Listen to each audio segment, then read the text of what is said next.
Доброе, бодрое утро, дорогие наши телезрители. В эфире главного национального канала передача «Новый день». С вами Максим Гоголев. Сегодня пятница, 21 августа. Давайте начнем эфир с погоды. По данным Якутского управления по гидрометеорологии и мониторингу окружающей среды, в 6 часов утра центральные улусы плюс 4, плюс 8, днем плюс 16, плюс 18. Заречье плюс 5, плюс 12, днем плюс 16, плюс 17. Южные улусы плюс 7, днем плюс 18, плюс 22. Вилюйские улусы плюс 6, плюс 8, днем плюс 17, плюс 19. Нижнеленские улусы плюс 14, плюс 18, днем плюс 15, плюс 16. Западные улусы плюс 8, плюс 12, днем плюс 15, плюс 19.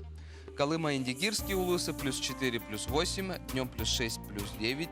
Янские улусы плюс 2, плюс 6, днем плюс 4, плюс 10. Северо-западные улусы плюс 5, днем плюс 6, плюс 14. В Якутске в 6 часов утра температура воздуха плюс 3, плюс 7 градусов. Атмосферное давление 747 миллиметров ртутного столба.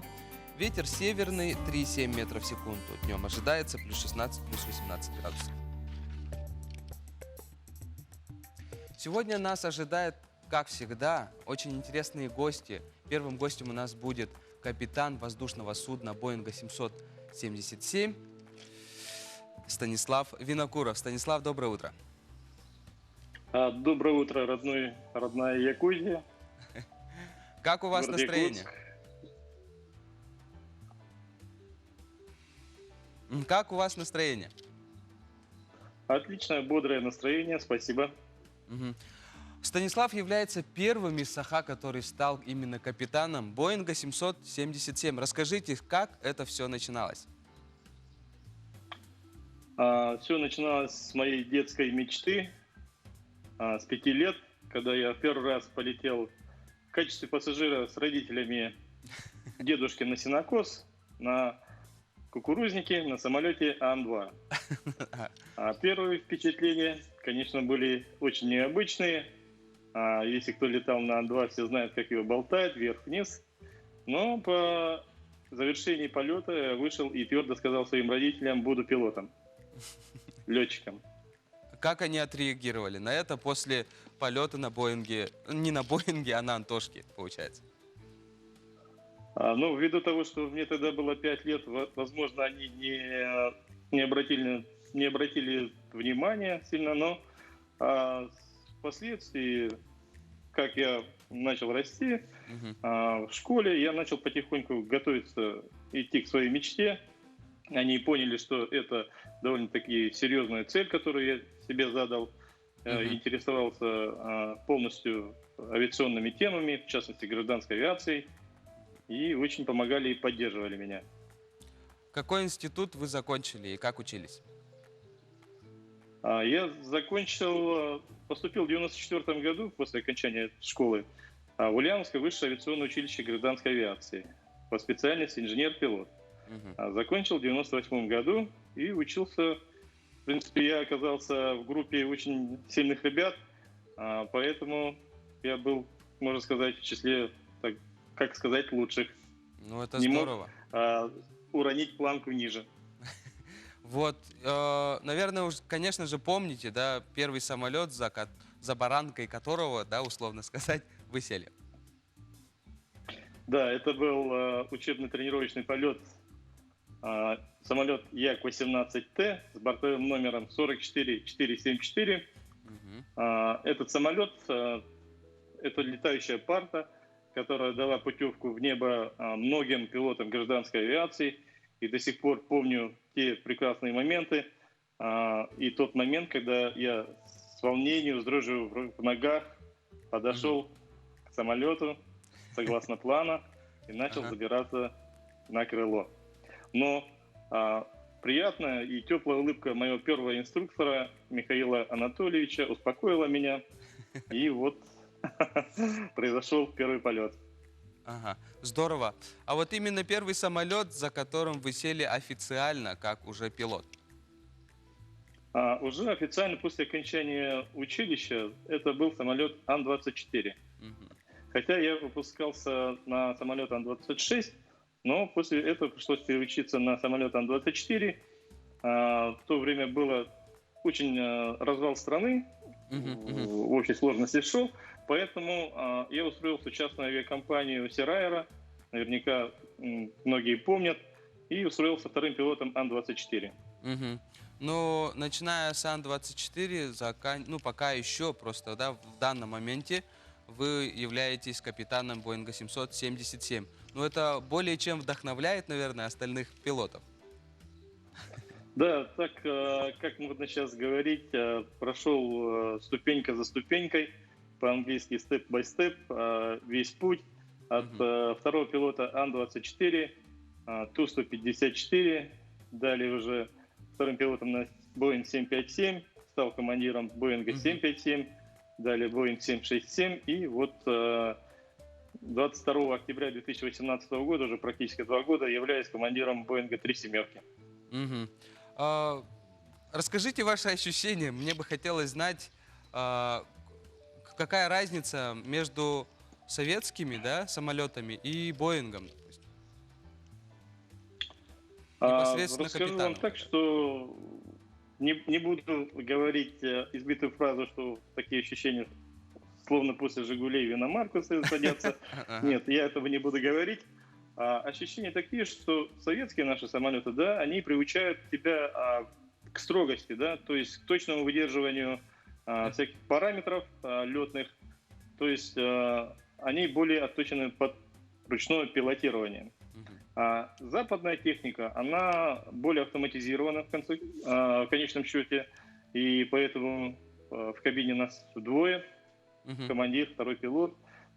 Из профессии ушли, к сожалению, наверняка, это бортинженер и штурман. Мгм. Вот. Все Станислав, это замещается бортовыми системами. Станислав, сейчас на каких рейсах можно вас встретить? Моя авиакомпания выполняет рейсы через океан, это через Атлантический океан. В частности, мы выполняем чартерные и регулярные рейсы а, на Кубу, Доминикану. Мгм. А, Также выполняем рейсы в Мексику. Мгм. В ближайшем окружении это будет Анта, Турция, Мгм. это же, да? Европа. И дальше на восток это всеми любимый Таиланд и Вьетнам, а также Здорово. Китай. Ну, то есть курортные именно города и страны. Да. Станислав, скажите, откуда вы родом? Расскажите немножечко, кратенько об этом. Родился я в селе Тантор Аймеконского района, Мгм. в семье преподавателей по образованию. Мать моя Винокурова Светлана Семеновна, отец Винокуров Егор Егорович. Хотя они имеют весьма отдаленное отношение к авиации, но всегда их помощь, поддержка всегда ощущается по сию пору, Мгм. за что им очень благодарен. Ну да, я думаю, что вы передаете большой привет, благодарность, да?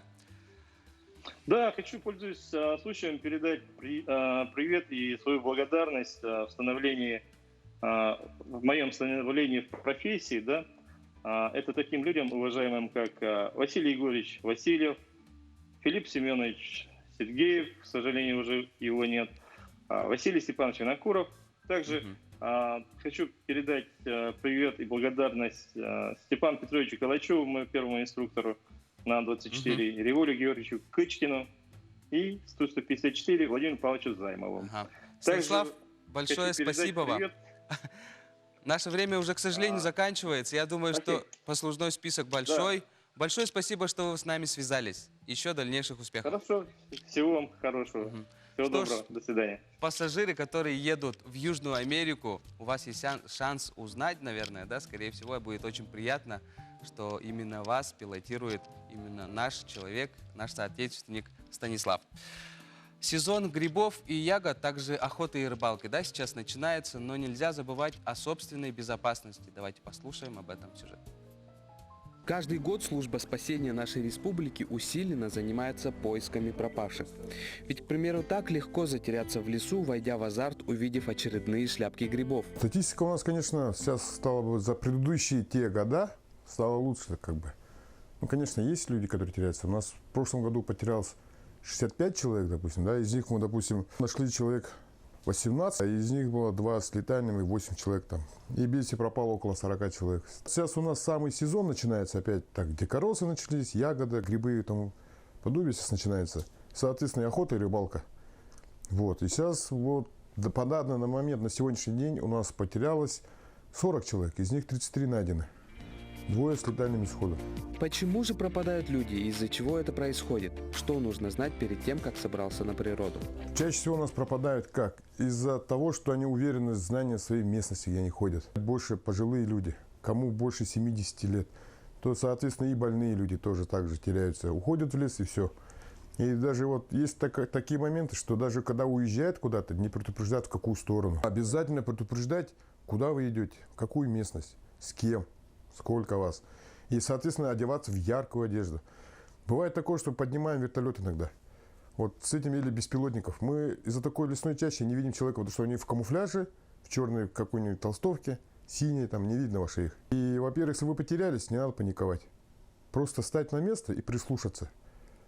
Если есть связь, лучше стойте на месте. У нас обычно, когда звонят и начинают ходить, сами выходить, мы приходим на место, человека нет, он опять где-то там гуляет, пока связь не пропадет. Вот главное, если 3 момента, допустим. Связь, местность и, главное, спокойствие. Все равно придут за вами. Осеннее время – это время сбора даров нашей природы. Не стоит забывать, что сбором ягод и грибов заняты не только люди. Сейчас, правда, что очень стало много диких зверей, особенно медведей. И, соответственно, если увидели медведя, надо шуметь, там, постучать, там, или шумкой совой, свисток, там, котелок с ложкой, там, пошуметь, и он уйдет. По идее, должен уйти. В таборе у вас есть табор, палаточный городок. Еду не надо оставлять на своем месте, допустим, на открытом месте. Остатки еды надо сжигать. Ни в коем случае как бы не закапывать или с собой его носить. Потому что медведь на запах еды хорошо приходит, если он голодный. Избушку не надо закрывать, пусть открытой стоит, допустим. Вот когда ночевать, да, закрывайтесь. А когда уходите там, обычно приходишь, развороченная избушка такая получается. Медведь пошалил, там, походил, там, двери сломал, потом через окно вышел. Таких случаев очень много. Сезон сбора ягод и грибов, также охота и рыбалки – замечательное время запастись витаминами и запасами на зиму. Не забывайте о собственной безопасности. В случае чрезвычайного происшествия звоните оперативному дежурному службы спасения Якутии. За эту тему мы со вторым гостем поговорим о том, как быть, что делать, если вы почувствовали, что вы потерялись. И у нас в гостях Максим Спиридонов, разработчик авторской программы дополнительного образования военно-патриотического направления «Солджут». Доброе утро. Доброе утро. Максим, расскажите, где вы находитесь? В данное время я нахожусь в местности Золотая Рыбка, это Кочегай-Ан. Получается, это российская база, мы здесь находимся. Ну, возрождение тоже одного проекта, вот снимаем тоже видеоролики, также учебный процесс идет. Ну, здорово. Хочу сказать, сейчас сезон как раз грибов, Да, сбора да, ягод. да. Хочу сказать тем людям, кто выезжает, да, выезд от города, получается, одевайтесь, как я, вот, цветную одежду, вот, Яркую. чтобы сдалека, чтобы вас видели, да, и заранее скажите своим близким, что вы идете в ту или иную местность, что вас можно было искать именно в том районе. И хотел бы тоже сказать, будьте готовы к разным ситуациям, потому что бывают такие моменты, что человек неподготовленный может попасть в разные ситуации в лесу. Ну вот, Вот Максим, поэтому расскажите, всегда свой носите вот случилось, воду, что я потерялся. спичку. Максим, случилось вот, что я вот собирал грибы, собирал, и вдруг понял, что я не узнаю свою местность. Что делать в первом случае, вот сначала? Вот первый, вот в таком случае, да, вам надо, во-первых, успокоиться. Вот паника дает себе знать, да, что человек, когда паникует, он начинает, как говорится, делать с муха слона. Вот поэтому вам надо, во-первых, успокоиться, определиться, в какой местности вы находитесь, с какое направление вы шли. Самое главное, когда, например, идете в лес, вы должны знать, с какой стороны вы зашли. Это может быть север, это может быть юг, запад, восток, да? Как Все определить? мы знаем, что солнце встает с востока и заходит в западе, да? С таким макаром вы можете спокойно ориентироваться в лесу и вот найти направление обратно домой. Мгм. Ну вот случилось, что я иду, я в принципе понимаю, куда надо идти, но все-таки я не вышел на свою тропу, ну и потерялся еще, как будто по ощущениям еще дальше ушел. Ага. Стоит Если ли вы ходить ощущаете, дальше что вы или что действительно заблудились, да, вам не надо выехать куда-нибудь, да, вы должны ждать, сидеть в одном месте, потому что если вас не будет долгое время, вас будут искать в том месте, где куда вы пошли. Если вы пойдете с того места, где вы были, вас будут искать не в том направлении. Это уже будет долго, во-первых, да, и сейчас, в данное время, ночью очень прохладно, человек может, неподготовленный человек может получить Обморожение, да? ту или иную повреждение организма, и вот будет уже как бы поздно вас уже искать. Максим, скажи, что нужно с собой обязательно взять? Обязательно с собой возьмите воду, спичку, дополнительный аккумулятор, это получается Powerbank, да? И, соответственно, местность, у каждого человека есть телефон, можно и сделать, скачать приложение такое, да, именно карту местности. Вот там можно определиться. Самое главное — спичка и вода. Ага. А если не ловит, допустим, что нужно делать? Что? Сигнала, если нет. Если сигнала нет, тогда, получается, вам надо уже сделать костер, ожидать, потому что уже ночью более-менее темно, издалека уже можно видеть освещение от костра. Ну, да, и можно определить от дыма, да, где находится человек. От дыма, и вот получается, если вы уже заблудились, надо выйти в какое-нибудь открытое место, с которого я сейчас, например, стою, да, сделать костер и уже ожидать.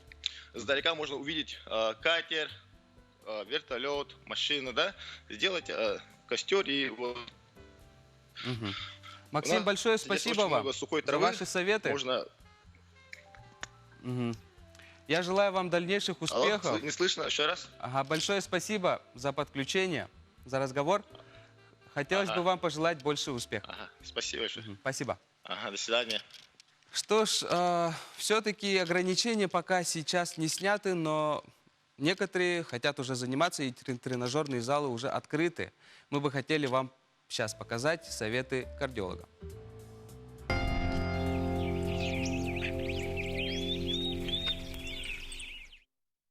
Доброе утро! Да, наконец-то открылись спортивные наши залы, тренажерные залы, спортивные комплексы. И, конечно же, народ ринулся. Но я хотела бы посоветовать как кардиолог, чтобы каждый к своему организму подходил чисто индивидуально. И тем более мы 5 месяцев сидели в гиподинамии, очень мало занимались вообще физическими нагрузками, поэтому нужно входить постепенно. Нужно начать с ходьбы, возможно, с легкого бега, с бассейна, постепенно увеличивать нагрузку.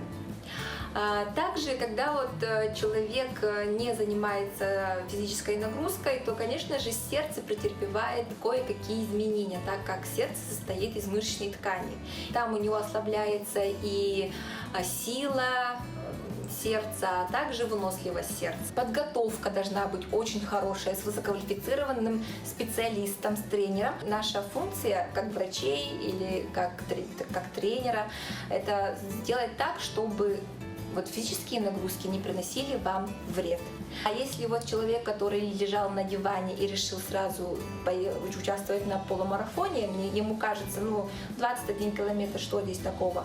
Но здесь мы можем от сердечно-сосудистой системы колоссальная нагрузка, что может привести к сложным нарушениям ритма и проводимости. А также, если посмотреть костно-суставную систему, то тут тоже можно повредить связки, можно повредить свои суставы. И также, конечно же, у нас актуальный вопрос, как сохранить здоровье сердца с годами. Конечно же, это наша избитая тема про здоровый образ жизни, который вам говорят с детского сада. Поэтому питайтесь правильно. Белки, жиры, углеводы должны быть всегда в компенсированном состоянии. И также занимайтесь спортом, но для себя. Да, действительно, да, те, которые в это время не занимались, скорее всего, хотят очень быстро наверстать, там смотрят в интернете всякие приложения типа «похудеть за неделю». Это все не работает, и на самом деле это все вредно. Так что подходите к этому вопросу систематично. Что ж, продолжаем дальше. У нас третий гость, и мы сегодня будем разговаривать с Александрой Тюхцинской. Она является домохозяйкой, находится в Соединенных Штатах Америки. Доброе утро. Доброе утро. Что ж, сегодня мы говорим о проживании и о родах в США, потому что вот непосредственно у нас есть живой пример этому. Да, расскажите вообще с самого начала, да, я знаю, что вы начали автотур по миру, скажем так. Расскажите об этом. Но это был не авто. Мы отправились с моим будущим мужем, ну, на тот момент будущим мужем, в путешествие, пешее, с большими рюкзаками. Пешее и даже. передвигались почти всегда на поезде, либо пешком. Ставили палатки в бесплатных кемпингах или вообще где-нибудь в диких местах. Вот. Ну, то есть, условно, грубо говоря, вы перешли реку Нижний Бестяхи и начали идти, или откуда у вас началась пешая прогулка? Нет, мы между странами летали на самолетах. Окей, хорошо. Когда же начался ваш трип? В апреле 2018-го. В апреле 19-го, извините. 19-го. Угу. Ну и каким-то образом вы оказались в Штатах, или это было запланировано? Мы были сначала в Японии почти месяц, потом почти месяц были в Корее. И в Корее мы решили, ну, думали, куда мы дальше двинемся. И решили, что нужно попробовать получить визу в Штаты. Мы там прошли интервью, нам одобрили визу, мы получили и решили не медлить и поехать сразу. Вот так мы приехали сюда, мы не планировали оставаться, тем более. Ага. Ну, то есть, попав в Соединенные Штаты, вы нашли трудоустройство, да? Попав сюда, мы нашли трудоустройство, и были некоторые обстоятельства, из-за которых, мы остались. Угу. Ну и потом вы почувствовали, что у вас резко начал расти живот, или что случилось? Нет, это тоже было все запланировано уже. Все запланировано, ну прям Уже было запланировано, да, поэтому... Ну то есть живот уже систематично начал расти, и вы знали, что происходит. Да. Что ж, расскажите немножко поподробнее об этом, как вы выбирали больницу, как проходит именно лечение, обследование именно в условиях Америки, допустим, да, как они к этому относятся? Ну, вообще, рожать в Штатах, как я слышала, очень дорого. Но мне повезло, что это Нью-Йорк, и очень хорошая социальная политика там. Все обследования беременных, ведение родов, сами роды проходят бесплатно. Поэтому мне повезло. Я записалась сначала в одну клинику, мы ходили, потом мы переехали просто в Нью-Джерси, и поэтому нам было ближе уже на Манхэттене быть. Поэтому мы потом перевелись на Манхэттен. И у нас вот Виктория родилась уже на Манхэттене. Ну, то есть больница была именно нацелена на иностранцев, либо на всех? Нет, это обычный, самый простой госпиталь. Большой госпиталь, где лечат от всего. И всех. И сколько вас лежало в палате? Из каких стран? Роды проходят в отдельной палате, никого нет. Была только я и муж. А потом, после родов, переводят в общую палату, где еще одна женщина, то есть на двоих палат.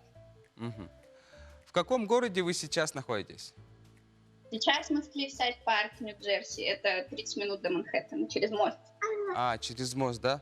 Ну, расскажите немного о жизни в США, в общем, в целом, да? Чем отличается от жизни, допустим, ну, непосредственно Якутска? Ну, многим, наверное, слишком даже многим. Но здесь все просто и все понятно, и все для людей. И если ты много и хорошо работаешь, зарабатываешь деньги, то тогда, ну, все есть. Работай, плати налоги, живи хорошо. Ну да. Не нарушай закон. Ну, в принципе, это да, как и везде. Расскажите, кем работает ваш муж? В строительстве. Мгм.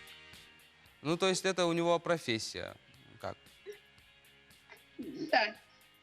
Мгм. Интересно знать вашу среднюю корзину, да, вот именно в Нью-Джерси получается, сколько стоит средняя корзина и средняя заработная плата? Ну, мы тратим в месяц именно на продукты, если считать на продукты, плюс подгузники и все такое. У нас уходит $300 в месяц. Мгм. Ну, плюс у нас есть много счетов, то есть мы платим еще за аренду, за интернет, телефон, ну, как все. Мгм. Там, конечно, побольше, но точно не смогу назвать сумму, а зарплаты тут разные. У моего мужа, на самом деле, ну, такая, не самая высокая, такая более-менее средняя зарплата, ну, в пределах 50 тысяч в год. Ой, да, в год. Мгм. Подружились ли вы с местным населением, с кем-нибудь, соседями? Да, конечно. Здесь все люди очень доброжелательные. Ну, как показывают в фильмах, все ходят, здороваются, спрашивают, как дела. Может быть, им это не интересно, но все так делают. Мгм. Как же именно воспитывать младенца в США вот сейчас? Мне кажется, воспитывать младенца везде одинаково, да? Но у нас был такой момент, мы рожали во время коронавируса, было очень Да, страшно. да. Было страшно, я думала, что мужа не пустят, потому что будет запрет. Но все пронесло, все было хорошо, замечательно. Что ж, Сейчас большое спасибо вам за подключение. Ну, русский блок уже заканчивается. Желаем вам всего наилучшего. Привет мужу. Спасибо большое. Что ж, русский блок заканчивается. Я вам желаю всего наилучшего и отличных выходных. Что ж, далее у нас наши замечательные коллеги из якутского блока Петр и Айта. У них будет не менее интересно. Не переключайтесь.